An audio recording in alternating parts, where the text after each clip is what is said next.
سود کھائیں گے، سب سود کھائیں گے۔ صحابہ نے پوچھا حضور سب کھائیں گے؟ آقا نے فرمایا ہاں، جو بچنا چاہے گا اس تک بھی سود کے گرد و غبار پہنچ کر رہیں گے۔ کچھ لوگ سود کھانے والوں کی حمایت میں کھڑے ہوں گے، کچھ لوگ سود کھانے والوں کے اس عمل سے راضی ہوں گے۔ میں کہتا ہوں، آپ کو کہتا ہوں، عوام تو بگڑ گئی ہے، لیکن اگر آپ اپنے مقرر کو بلاؤ، مشائخ کو بلاؤ، بزرگوں کو بلاؤ، تو ایسی پنکھے دیکھتے ہو اچھی بات ہے، یہ تمہارا اپنا مزاج ہے، لیکن اس سے پہلے حلال دیکھو۔ اگر حلال کھلانے والا دال روٹی کھلاتا ہے وہاں رکا۔ مقرر کے پیٹ میں کھانے تقریر سے پہلے جب تم نے حرام ڈال دیا تب وہ تقریر کیا اثر کرے؟ اس کو نہیں پتا ہے، میں اس کو نہیں کہہ رہا، وہ مجرم نہیں، وہ تو دور سے آیا، لیکن ذمہ داری تو آپ کی ہوتی ہے۔ آپ نے مسجد کے متولیوں کو ان کو بنا رکھا ہے جن کے حرام دھندے، کیونکہ وہ مالدار ہیں، یعنی ساری مالداری کا آج سکہ چل رہا ہے، تو پھر اوروں میں ہم میں فرق کیا ہے؟ کل تقوی دیکھ کر مسجد کا متولی بنایا جاتا تھا، آج دولت دیکھ کر بنایا جاتا ہے۔ کل شرافت دیکھ کے بنایا جاتا تھا، آج اس کا دبنگ پنگ اور بدماشی دیکھ کر کے بنایا جاتا ہے۔ مسلمانوں کہاں ہو؟ اور آپ سے بھی کہتا ہوں، یاد رکھنا، اگر جلسوں کے چندے بھی کرو، نیازوں کے چندے بھی کرو، کسی نے نہیں کہا 40 من کھچڑا بناؤ امام حسین کے نام کا، آدھا ہی کلو بناؤ اپنی حلال کی کمائی سے۔ حرام کی شرنی پہ فاتحہ کر کے اگر سود کا دھندا کرنے والا لا کے دیتا ہے، انکار کر دو، میں نے نہیں کھانا، جا اللہ ہے۔ اس لیے سنیوں، میری قوم کے جوانوں، امام نے جو پیغام دیا ہے اس دونوں کو سینے سے لگاؤ۔ آئیے ان کے ملفوظات سے کچھ پڑھتا ہوں۔ مثال کے طور پہ ان کے دور میں اپنے ہی دور کی طرح بہت سارے جرائم تھے، بہت سارے گناہ تھے، بہت ساری برائیاں تھیں۔ ان کے دور میں بھی سود عام ہوا۔ جب سود عام ہوا، امام اہل سنت محدث بریلی نے سود کے حوالے سے واضح موقف اسلام کا پیش فرمایا۔ اللہ اکبر۔ آپ اپنے ملفوظات میں لکھتے ہیں، حدیث کوٹ کرتے ہیں، اب ذرا توجہ سے سننا۔ امام کیا لکھتے ہیں ملفوظات شریف میں؟ فرماتے ہیں کہ اللہ کے رسول علیہ السلام نے فرمایا، جس نے سود کا 1 درہم کھایا، جس نے سود کا 1 درہم کھایا، گویا اس نے اپنی ماں کے ساتھ 36 مرتبہ زنا کیا۔ سود کا 1 درہم کھانا اپنی ماں کے ساتھ 36 مرتبہ زنا کرنے کے برابر ہے۔ ایک مقام پر حدیث لکھتے ہیں، حدیث نقل کرتے ہیں فتاوی رضویہ شریف میں، کہ سود کے 70 درجے ہیں، سود کے 70 درجے ہیں، اس میں سے سب سے ہلکا ترین درجہ یہ ہے کہ کوئی اپنی ماں کے ساتھ زنا کرے۔ اللہ اکبر۔ آج وہ دور سے مختلف اپنا دور نہیں ہے۔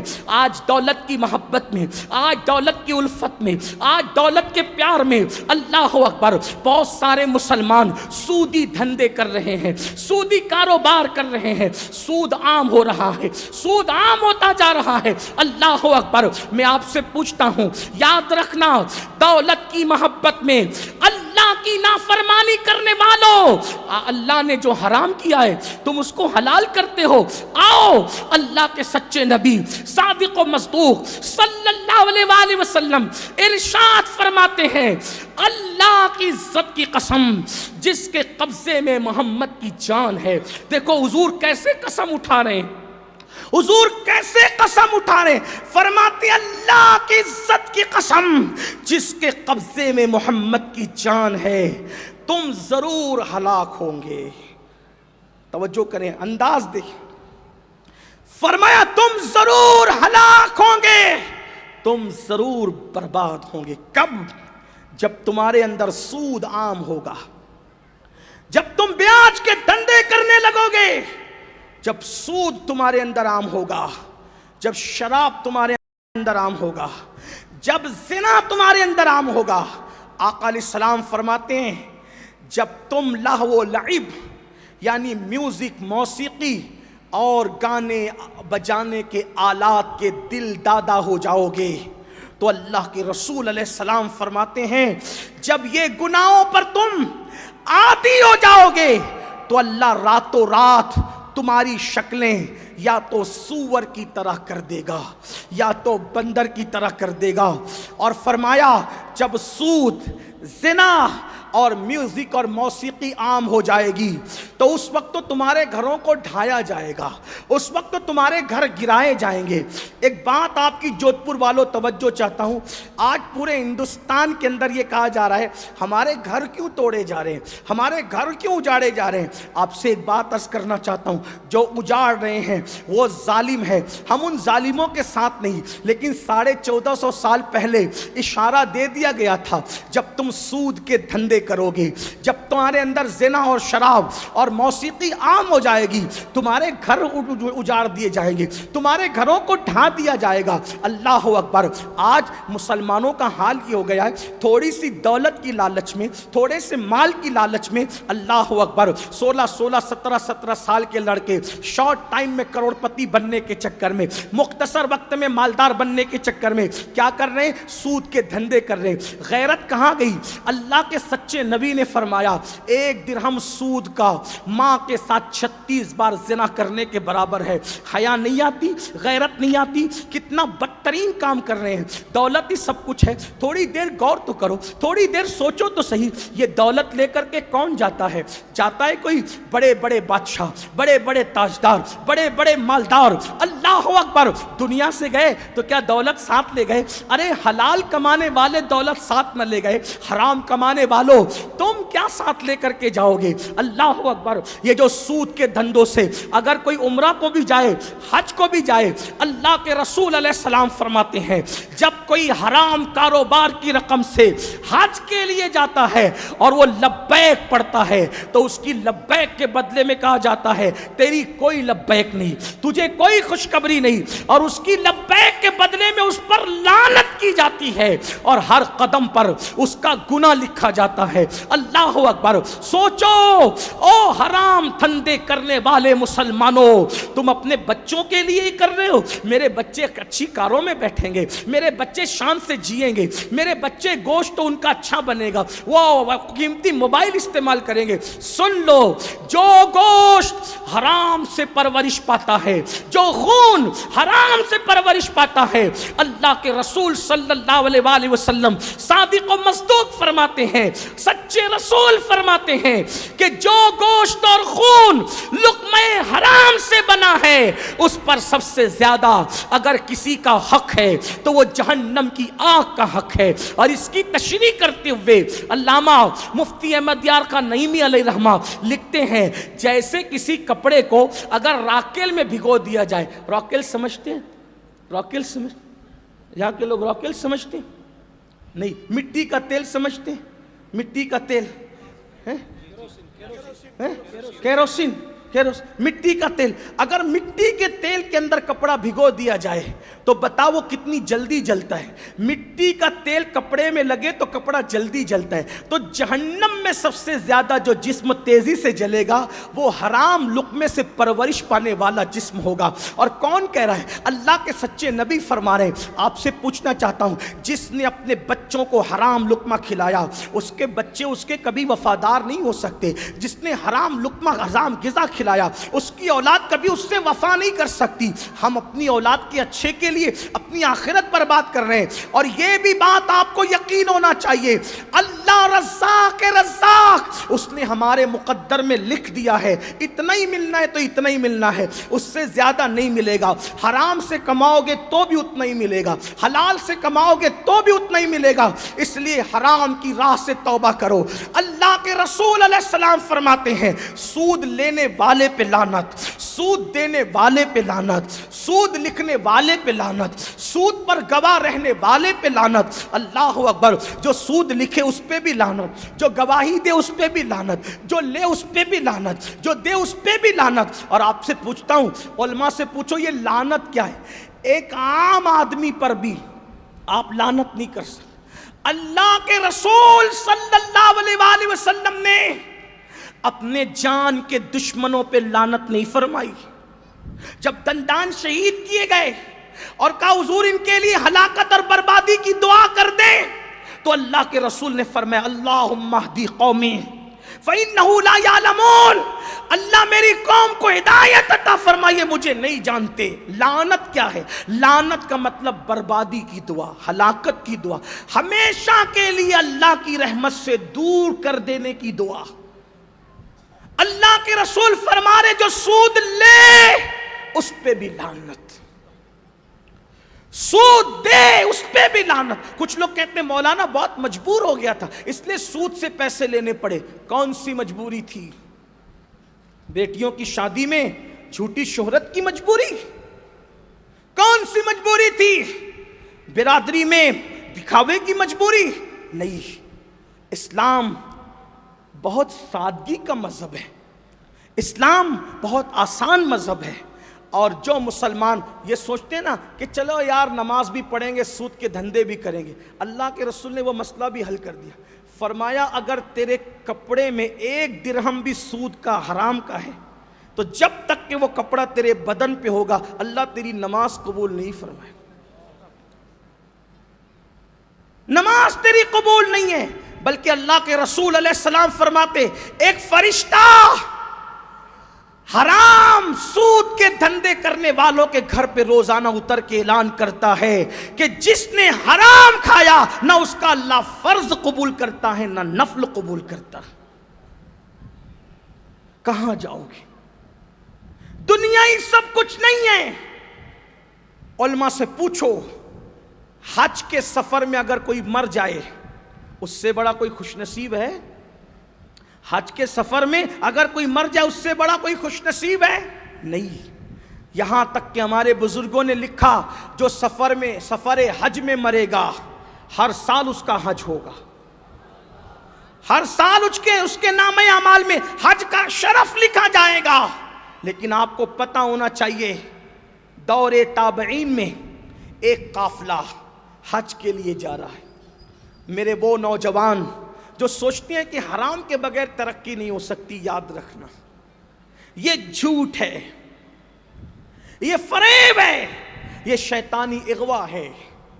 آج کل لوگ کہتے ہیں مولانا ایمانداری سے کس نے ترقی کی جو ہم ترقی کر سکتے؟ نہیں میرے بھائی، حرام آتا نظر آتا ہے اس میں برکت نہیں ہے، حرام کھانے والوں کے دلوں کو سکون نہیں ہے، دلوں کو اطمینان نہیں ہے، یہاں بھی نہیں اور قبر میں تو جو عذاب ہے وہ ہے۔ ابھی میں 2-3 باتیں پڑھ کر اپنی بات مکمل کروں گا، بہت دیر ہو چکی، کافی وقت تو گزر چکا، لیکن آپ توجہ سے سن لیں، اختتامی باتیں، اینڈ کی طرف جا رہی یہ باتیں، غور کریں آپ۔ قافلہ نکلا حج کے لیے، سفر حج میں ایک بندے کا انتقال ہو گیا، مر گیا وہ، جہاں اس کی قبر کھودتے ہیں اندر سے سانپ اور بچھو نکل، دوسری جگہ کھودا سانپ بچھو، تیسری جگہ کھودا سانپ بچھو، چوتھی جگہ، پریشان ہو گئے کھودتے کھودتے، تیز رفتار گھوڑا دوڑا کر بھیجا رئیس المفسرین، سید المفسرین، حبر الامہ سیدنا عبداللہ ابن عباس کے پاس۔ ابن عباس کے پاس قاصد پہنچا، حضور تھوڑی دور کے فاصلے پر مکہ رہ گیا ہے اور ہمارے ساتھ میں جو حاجی تھے ان میں سے ایک بندے کا انتقال ہو گیا ہے، جہاں پر قبر کھودتے ہیں وہیں سے سانپ بچھو نکلتے ہیں، کئی جگہ کھود چکے، کیا کریں؟ فرمایا دفن کر دو۔ ابن عباس کا قول، فرماتے ہیں اگر پوری روئے زمین پر بھی قبر کھودو گے تو سانپ اور بچھو سے چھٹکارا نہیں، کہیں بھی دفن کرو سانپ اور بچھو اس کی قبر میں نکلیں گے۔ وجہ فرمایا اس لیے کہ وہ حرام کھاتا تھا، حرام کھانے کی وجہ سے سفر حج میں مرا ہے، پھر بھی اس کی برکت سے محروم کر دیا گیا ہے۔ مرو گے تو کیا حرام کپڑے کا کفن لے کر کے جاؤ گے؟ مرو گے تمہاری دولت پر سب لوگ حوج موج کریں گے، موج مستیاں کریں گے، عذاب قبر میں تم گرفتار رہو گے۔ اللہ کے رسول علیہ السلام فرماتے ہیں مجھے 2 بندوں نے اٹھا کے کھڑا کیا اور مجھے بیت المقدس کی طرف لے گئے، تو میں نے کیا دیکھا؟ بہت لمبی بات ہے لیکن اس میں سے عنوان کے تحت آقا فرماتے میں نے دیکھا ایک خون کا دریا ہے، پیپ کا دریا ہے، خون اور پیپ کا دریا ہے، اس میں ایک بندہ تیرتا ہے، جیسے ہی وہ کنارے پر آتا ہے اس کو دوسرا بندہ پتھر مار کر اسی میں واپس ڈبو دیتا ہے۔ میں نے پوچھا یہ کون ہے؟ تو کہا یہ دنیا میں سود کھانے والا ہے، اللہ کے رسول علیہ السلام فرماتے ہیں شب معراج میں نے دیکھا کہ میرے سر پر بجلیاں کڑکی، 7ویں آسمان کے اوپر میں نے دیکھا میرے سر پہ بجلیاں کڑکی. جب میں نے وہ بجلیاں نہیں تھی، حضور نے سمجھانے کے لیے بتایا، بجلیوں کی کڑک کی طرح آواز آئی. میں نے سر اٹھا کر کے دیکھا تو فرمایا کچھ لوگ ایسے تھے جن کے پیٹ کمروں کی طرح بڑے بڑے تھے، روم کی طرح بڑے بڑے تھے، اور اس میں سانپ اور بچھو اور جہنم کی آگ مجھے نظر آئی. مسلمانوں بتاؤ، دولت تو لوگ بندر نچا کر بھی کما لیتے ہیں، دولت لوگ کیسے کیسے کماتے ہیں. تصور کرو سچے نبی کا سچا فرمان، اگر پیٹ میں چھوٹی سی چند کی پتھری ہو جائے تو آدمی کیسے تڑپتا ہے. اللہ اکبر. اس وقت لوگوں کی تڑپ کا عالم کیا ہوگا، اس وقت لوگوں کی سسکیوں کا عالم کیا ہوگا، اس وقت لوگوں کی بربادی کا عالم کیا ہوگا. اللہ کے رسول فرماتے ہیں سود کھانے والوں کے پیٹ کمروں کی طرح، روم کی طرح بڑے بڑے تھے، اور اس میں سانپ اور بچھو دوڑ رہے تھے، اس میں جہنم کی آگ تھی. مجھے بتاؤ مسلمانوں، یہ دنیا ہے، یہاں تو فٹ پاتھ پر بھی زندگی گزر جاتی ہے. اور ایک بات میں آپ سے اخیر میں پوچھنا چاہتا ہوں، آپ اربوں پتی ہے، ابجوں پتی ہے، کروڑوں پتی ہے، کھاتے کتنا ہو؟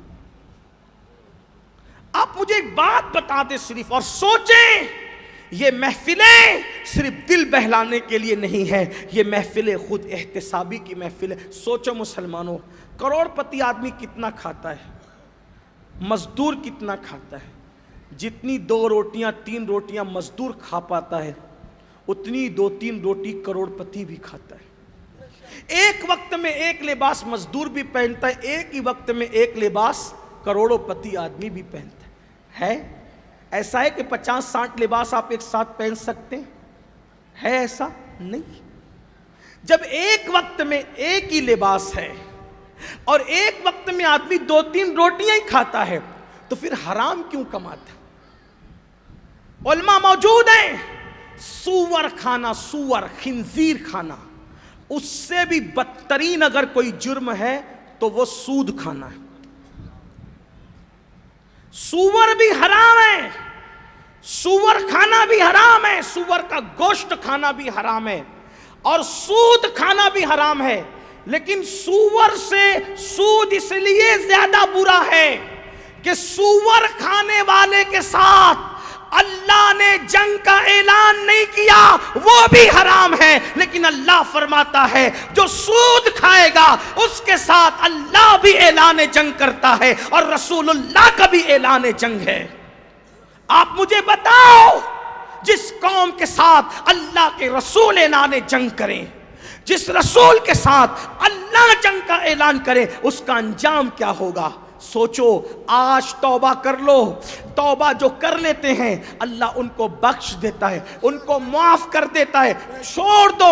اگر کسی کو سود پہ پیسے دیے ہیں، اصل پیسے واپس لے لو، سود چھوڑ دو، فوراً توبہ کرو. موت کا کوئی بھروسہ نہیں ہے. قارون خزانہ لے کر کے دھس گیا، ہم کیا لے کر کے جائیں گے؟ صالح طور پہ آؤ. یہ جو آج آپ کے دل کو سکون نہیں ہے، فقیر قادری اپنی بات پر نہیں، اللہ رسول پہ یقین کر کے گارنٹی دے رہا ہے، آج سچی توبہ کر لو. تم گدوں پہ سو رہے ہو، سکون نہیں ہے، حلال کھاؤ گے انشاءاللہ تو آپ سکون کی نیند سو گے. حلال کھاؤ گے، آپ کی اولاد آپ کی فرما برداری کرے گی. حلال کھاؤ گے انشاءاللہ آپ لوگوں کی دشمنیوں سے محفوظ رہو گے. اللہ تمہیں عزت دے گا، تمہیں وقار دے گا، تمہیں شان و شوکت دے گا. مجھے یہاں پر ایک واقعہ یاد آ گیا ہے، حالانکہ وقت اس کی اجازت نہیں دیتا، اور منبر پر باپو غلام حسین علیل ہونے کے بعد بھی بیٹھے ہوئے ہیں، لیکن تھوڑا سا ایک واقعہ اپنی الفاظ کے جامع میں، تاکہ میرے نوجوانوں کی تھوڑی ہمت کھل جائے. میری عادت ہے میں اینڈ پر کسی نہ کسی بزرگ کے توبہ کے بارے میں ضرور ذکر کر دیتا ہوں تاکہ لوگ نا امید نہ ہو. اللہ کے رسول علیہ السلام نے فرمایا دنیا جب سود خور قیامت میں اٹھیں گے تو ان کی حالت ایسی ہوگی جیسے ان کو کسی آسیب نے چھو لیا، پاگلوں کی طرح. کافر اور مشرک تک میدان محشر کی طرف جا رہے ہوں گے، لیکن جو سود کھانے والے ہیں وہ بڑے پیٹ ہونے کی وجہ سے اور پاگلوں کی طرح، آسیب زدہ کی طرح وہ بار بار گرتے ہوں گے.